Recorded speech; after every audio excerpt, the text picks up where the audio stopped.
Welcome to this guide on how to add and customize your own printer model settings. I will show you the steps in this process and some of the most important settings to adjust when adding a new printer model. When setting up a new printer model, we will specify both the physical parameters but also the firmware settings. If you have experience with other slicing or CAM software, you're probably used to setting up a lot of custom G-code scripts. In REALvision Pro, we have replaced this with settings instead, so we don't have to touch the G-code itself. We'll start off by going through the most essential printer settings that are crucial for the printer to work correctly. Then I will proceed to show some useful tips and tricks in the settings menu. First, we start with choosing a reference printer model to mirror the settings from. We can do that by selecting a printer model from the drop-down menu on the left. If you are in doubt, just pick a random from the list. We're going to set up your printer correctly in the end anyways. I'm just going to go with the CR10. Now, to start customizing our own printer model, open up Printer Settings by pressing the cogwheel icon right beside the drop-down menu. The first thing we see is the Others tab. Here we can name and create our new printer model by pressing the New button and giving our printer model a name. I'm going to call mine Custom Printer. Then hit Save, press Yes, and we have a custom printer model ready to be modified. If you're ever in doubt of what a setting does, you can always hover the name of the setting and look at the tooltip in the right side of the window.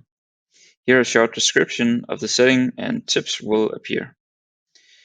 And in case you can't find the setting you're looking for, you can use the search function up here in the top left corner. First of all, we should start by declaring the print file flavor. This setting ensures that your printer can read the G-code correctly. The most commonly used flavor is small in G-code. Secondly, we have to choose how the extruder coordinates are represented. Here the default is absolute path, but some firmwares need to have the extruder coordinate reset for every move command. In that case, choose relative. Now we move on to the printer physics, and the most important settings here are the size of the workspace your printer has.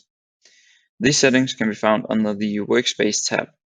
The workspace size is defined with the maximum position of each of the three axes.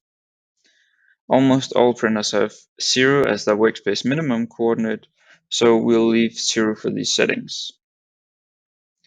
Now it's time to go to the Tools tab, where we can adjust the settings of our printhead. Here we start by setting the diameter of the nozzle.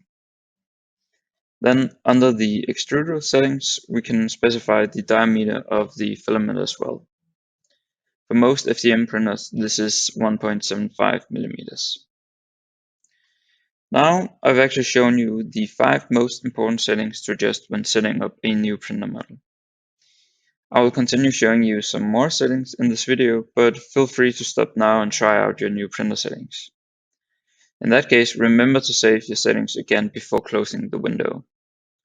This can be done by highlighting your newly created printer model and pressing the Save button in the bottom right side of the window, depicted with a flop disk. Then press Yes, and you're good to go. Let's continue with some other useful printer settings.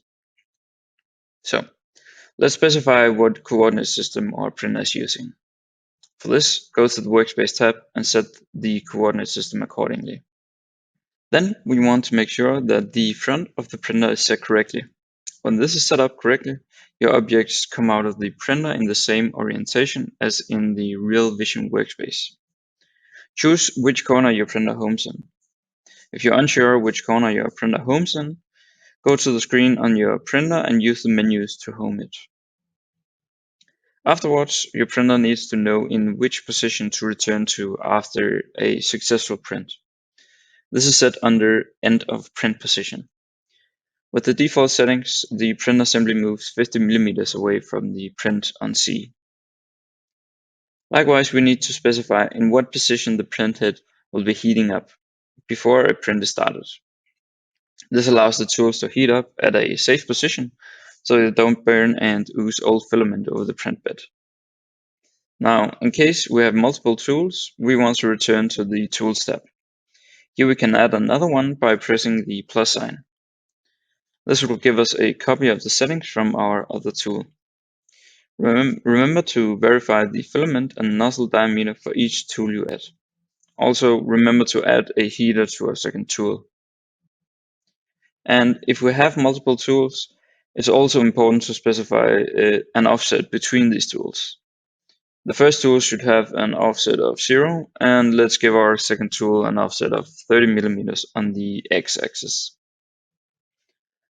The final setting I want to show you is the bed leveling method, which is found under the bed leveling tab. Nowadays, most printers have an automatic leveling system that runs before each print. But if you use manual screws to level the printer, choose manual.